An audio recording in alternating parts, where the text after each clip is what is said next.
A continuación, Petróleo y Desarrollo.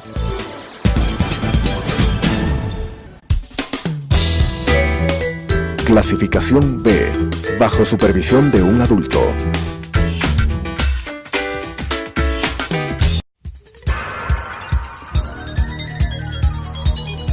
Las opiniones vertidas en este espacio por la producción y dirección del programa son de exclusiva responsabilidad de sus autores y de quienes intervienen en ellos.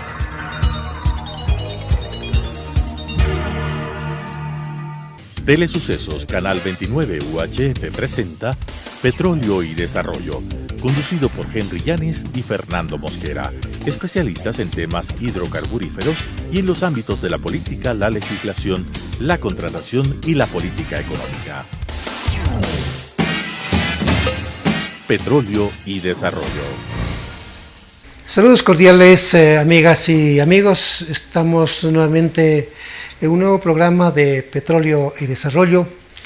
En esta vez voy a explicar en detalle lo que ha significado para quienes conocemos el manejo de la industria hidrocarburífera en el Ecuador, la enorme novedad publicada en el diario El Comercio este fin de semana que pasó, en donde se menciona de que la empresa PDVSA de Venezuela habría instaurado un laudo arbitral, ¿no?, en contra de el Estado ecuatoriano, más específicamente en contra de Petroecuador, Petroamazonas, un doble arbitraje. El uno tiene que ver con el caso del fallido proyecto de la refinería del Pacífico y el otro con el caso de el Campo Sacha.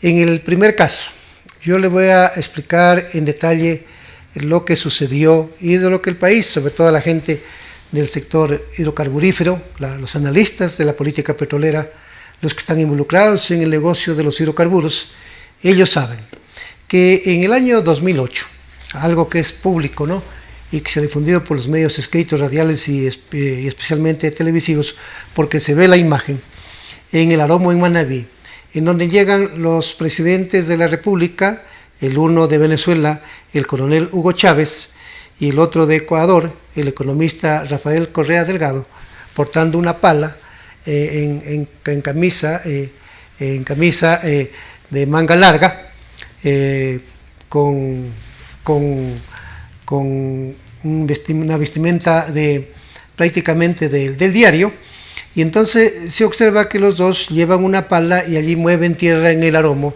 y dice: aquí vamos a construir la refinería del Pacífico en una gran sociedad entre PDVSA de Venezuela y Petroecuador de Ecuador, y vamos a influir en el mercado del Pacífico, dice Chávez, ¿no? Va a ser la gran industria para exportar ya no petróleo sino derivados, etcétera. Entonces, en el lenguaje introductorio, en el discurso introductorio de Chávez, dice algo que nosotros lo hemos venido debatiendo desde los años 90, ¿no? Y que hemos dicho de que el Ecuador, en vez de que sea un exportador de petróleo, sea un exportador de derivados, de gasolina, de diésel, de gas, de jet fuel, de fuel oil, de aguagas, de Cutterstock, de todos estos productos que los demanda la industria del transporte y la industria de lo que son la producción de bienes y servicios, porque eso es más rentable, genera un mayor beneficio, ¿no? Más o menos es un 60% más de lo que recibiría el Ecuador si procesa estos derivados y los exporta, ya en comparación a lo que recibe de un barril de petróleo. Ejemplo, si actualmente un barril de petróleo se está vendiendo del Estado ecuatoriano en $60, ¿no?, el 60% más de esos $60 serían aproximadamente 35 o 38 dólares adicionales. Entonces, en vez de recibir $60 por lo que vendo un barril de petróleo, más bien estaría recibiendo 95 o 98 dólares por la exportación de un barril de combustibles, diésel, gasolina, gas en promedio. En los otros productos, ya fue hoy, son más caros, o a gas son más caros, y entonces tendría un ingreso muy superior. Pero como no han tenido visión, o porque han mediado en el escenario los intereses económicos de aquellos que han preferido comprar el petróleo o vender el petróleo en condición de materia prima y llevarlo que se procese en el exterior, allí hay fuertes intereses por lo que acabo de mencionar. Y también por el lado de los importadores, ¿no? Porque el Ecuador, al no procesar la mayor parte del petróleo que se extrae de la Amazonía ecuatoriana, entonces lo que hace más bien es importar derivados. Allí hay un incumplimiento del artículo 5 de la Ley de Hidrocarburos. Ese artículo 5 de la Ley de Hidrocarburos dice que el objeto principal de la explotación de los hidrocarburos de la región amazónica es procesar el crudo, industrializar el crudo y obtener derivados. Eso dice el artículo 5, pero eso no lo han cumplido, o no lo cumplieron los gobiernos de los años 90 y los gobiernos del presente siglo, desde el año 2000 a este año 2018. Los gobiernos no han cumplido esa disposición de la Ley de Hidrocarburos. Entonces, como no la han cumplido, entonces somos importadores de los derivados de hidrocarburos, como ya hemos mencionado en programas anteriores. Entonces, ¿qué sucede? En el caso de la refinería, de ese proyecto fallido de la refinería del Pacífico, se pusieron de acuerdo los dos, el gobierno de Venezuela y el gobierno de Ecuador, Chávez y Correa.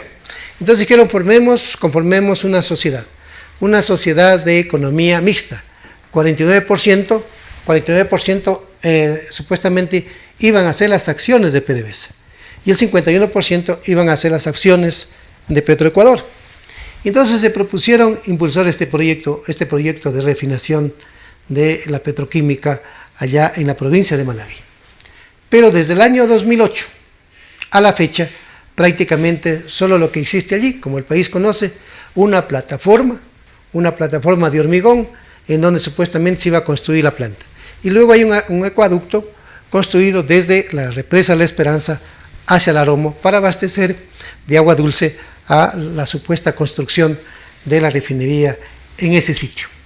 Entonces nosotros siempre objetamos este proyecto, siempre, porque era antitécnico, antieconómico, extremadamente costoso, porque se planteó construir una planta de refinación de hidrocarburos en una zona donde no existe infraestructura petrolera, no existe. Y entonces, lo que a nosotros vimos con asombro es que, de acuerdo a los datos que se dieron, el proyecto era para construir, como el país conoce, 300,000 barriles por día, ¿ya? En esa planta. Y el costo de esa planta iba a ser de $12.500 millones. Pero al no haber infraestructura petrolera, ¿qué tocaba hacer? Construir vías de acceso. Entonces, invertir unos cuantas decenas de millones de dólares en las vías de acceso. Como no había agua dulce, habían dos alternativas. O llevar el agua de la represa de La Esperanza hacia el Aromo, como ya está construido ahí un acueducto, o desalinizar el agua de mar. Habían las dos alternativas, pero ambos proyectos decenas de millones de dólares. Entonces, este es un rubro adicional. Las vías primero, lo segundo, el acueducto. Tercero, no había tendido eléctrico, entonces había que invertir otros cuantos millones de dólares en el tendido eléctrico. Tampoco ahí en esa zona no hay un oleoducto, entonces había que sumar 800 o 1.000 o 1.200 millones de dólares para la construcción de un oleoducto. También en esa zona no existe poliductos para transportar gasolinas desde la planta hacia los terminales de almacenamiento, Libertad o Pascuales, o hacia Esmeraldas. No existe poliductos para transportar gasolina, para transportar diésel, para transportar GLP. Entonces a eso había que sumar otros tantos millones de dólares para la construcción de esos poliductos. Y finalmente, en esa zona, o cerca de esa zona, no existe un puerto de embarque y desembarque de petróleo. Uno existe allá en Manta. Entiendo que eso lo iban a utilizar y tenían que hacer adecuaciones, pero tenían que hacer inversiones amplias para embarcar y desembarcar, o para desembarcar y embarcar hidrocarburos. Entonces, puede imaginar los costos adicionales de obras complementarias a los 12.500 millones de dólares en vías, en el acueducto, en el tendido eléctrico, en el poliducto, en el oleoducto y en el terminal en el puerto de embarque y desembarque de hidrocarburos. Entonces, esa obra no iba a costar 12.500 millones de dólares, sino seguramente 18.000 o 20.000 millones de dólares. Y una inversión de este tamaño influía directamente en los productos finales que se hubiesen obtenido de la planta. ¿En cuáles? En el galón de gasolina, en el galón del diésel, en el kilo del gas. Todo esto había que sumar el costo de la planta de refinación más estas obras complementarias que son como 5 o 6. Entonces era un proyecto desde el punto de vista económico inviable, desde el punto de vista técnico inviable, y él lo es. Más aún ahora, si hay de por medio ya una acción de arbitraje con el gobierno de Venezuela, entonces eso ya se truncó. Y el señor Moreno y su ministro Campana y su ministro Carlos Pérez tienen que decirle chao, construcción de la refinería de Manabí, porque no es viable, ni en lo técnico, ni en lo económico, y ahora con la traba legal. ¿Qué hay que hacer allí en esa plataforma? Hay que hacer una universidad científica, para desarrollar las ciencias agrícolas. Una universidad de ciencias agrícolas, una universidad de pesca, una universidad de medio ambiente, para todo el Ecuador. El Ecuador, la alternativa que tiene, o la única sendero por el que tiene que caminar en dolarización, es desarrollar la economía nacional, la producción nacional, para exportar. El lenguaje en economía del Ecuador, al no tener moneda propia, es desarrollar la producción para exportar. No hay otro camino, no hay otro camino. Cualquier otro lenguaje que se diga en economía es simplemente un discurso.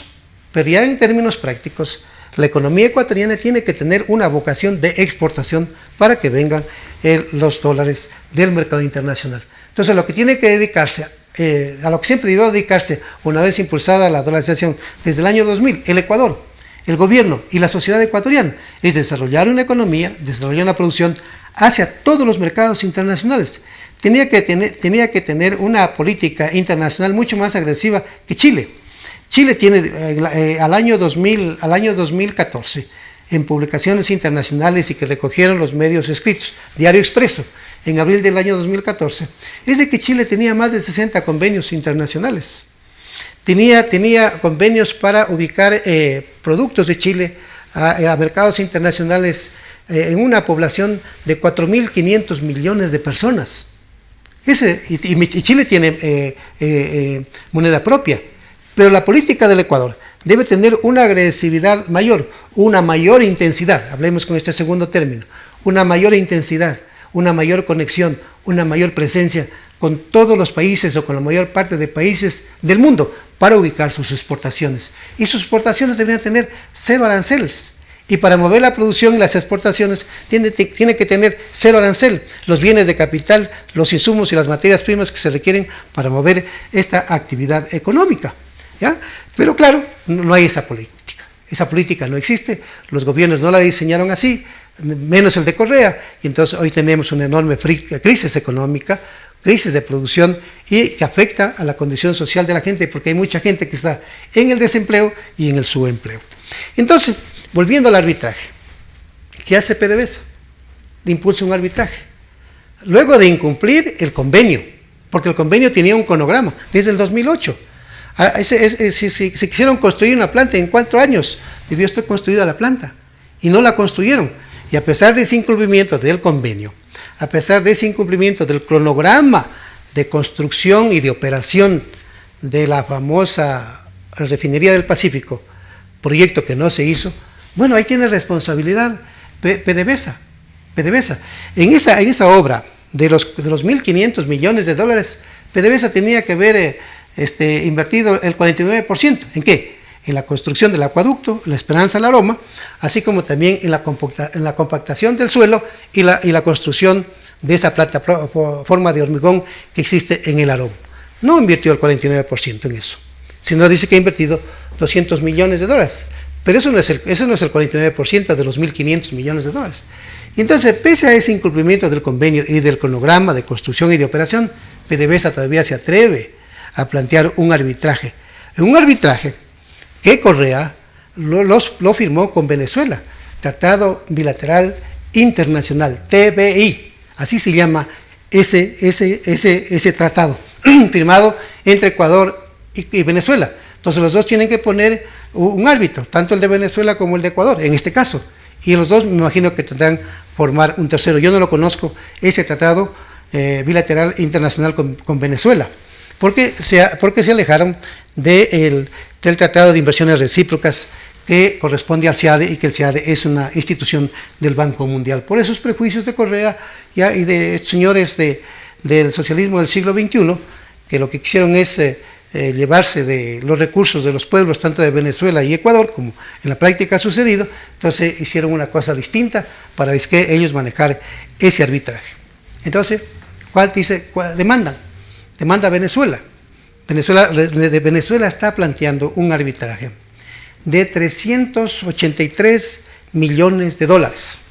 Sucede que ecuatorianas y ecuatorianos, yo le denuncio al país, que por el mal manejo de la política económica del Ecuador, de los tratados y de los convenios, y sobre todo de los contratos, hay un dispare, hay un desboque de las empresas en contra del Ecuador, planteándole arbitrajes internacionales. Según el Diario del Comercio, del día domingo, ¿sabe cuántos arbitrajes están en marcha en contra del Ecuador?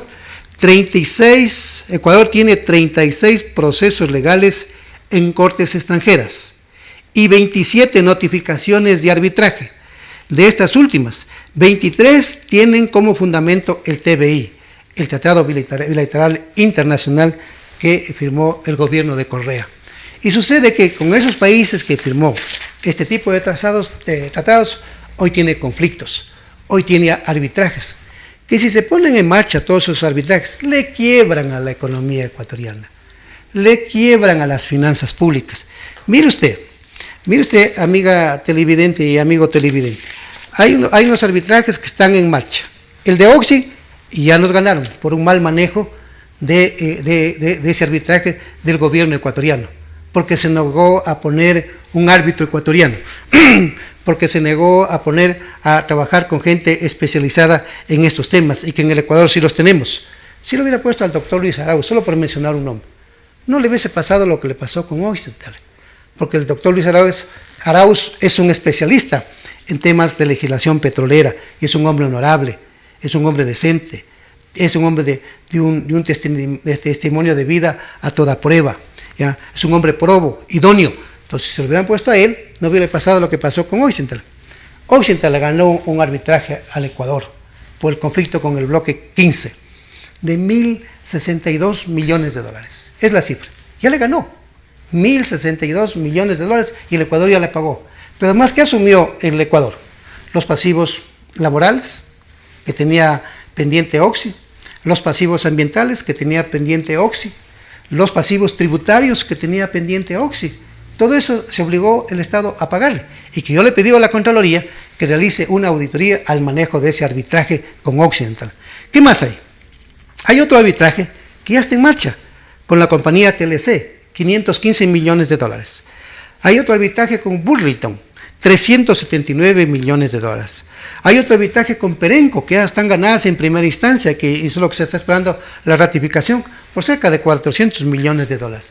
Bueno, si pasan todos estos arbitrajes, producto del mal manejo de la política petrolera, de los convenios internacionales y de los contratos en materia petrolera por el gobierno de Correa, si se dan estos arbitrajes que menciono, ahí el Ecuador se vería obligado a pagar en estos últimos arbitrajes 3.866 millones de dólares. Y a eso hay que sumar los 383 millones de dólares que está planteando PDVSA. Y a eso hay que sumar los 330 millones que ya le han pagado a Petrobras, una compañía envuelta en actos de corrupción en el Brasil con la política. Es una empresa que está contaminada de corrupción, es gestora, es promotora de la corrupción.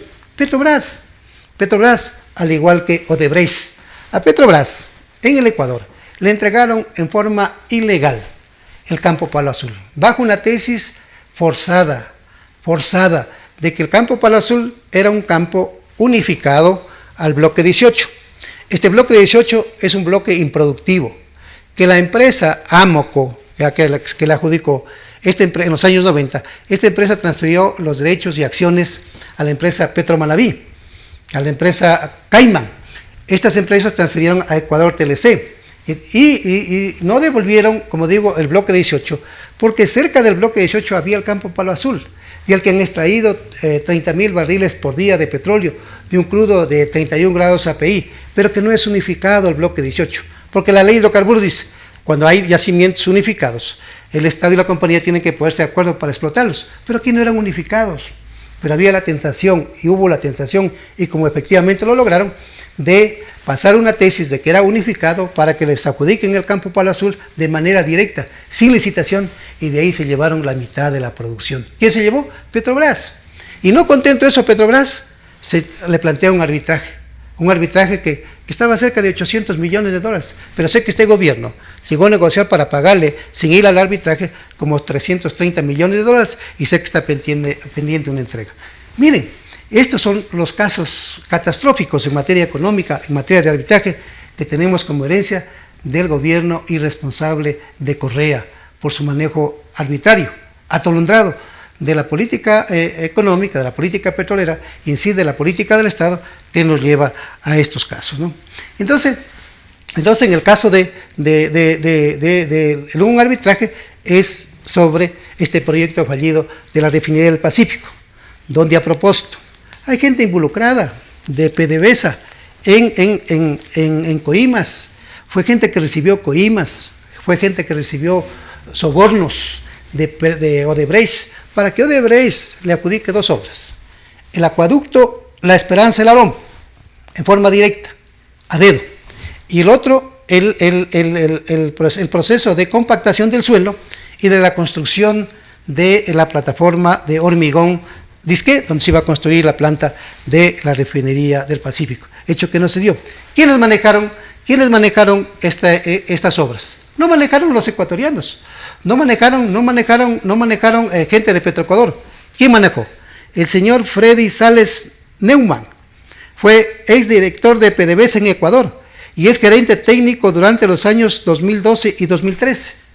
Y el otro que manejó fue el señor Alex Arellano, es gerente de PDVSA en Ecuador durante los años 2010 y 2014. Ellos lideraron la construcción de estas obras en el Aromo, 2 venezolanos, ¿no?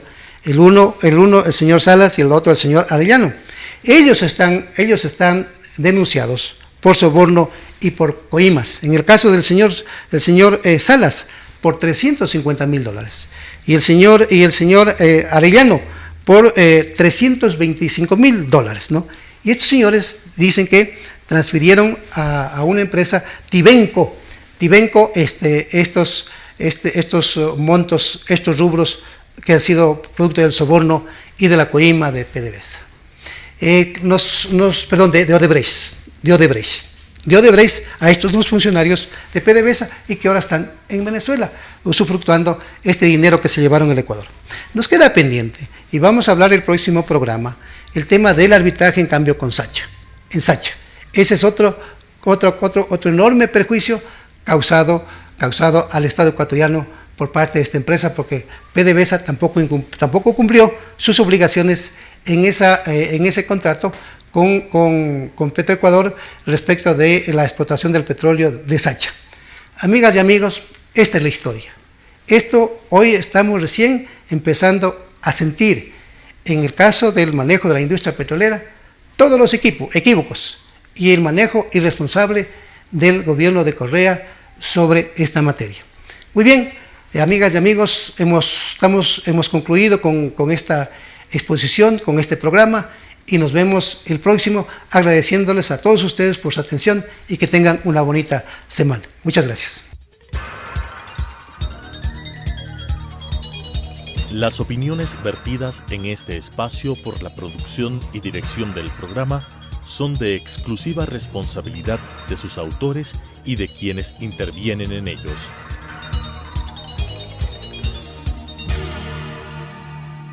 Telesucesos Canal 29 UHF presentó Petróleo y Desarrollo, conducido por Henry Llanes y Fernando Mosquera, especialistas en temas hidrocarburíferos y en los ámbitos de la política, la legislación, la contratación y la política económica. Petróleo y Desarrollo.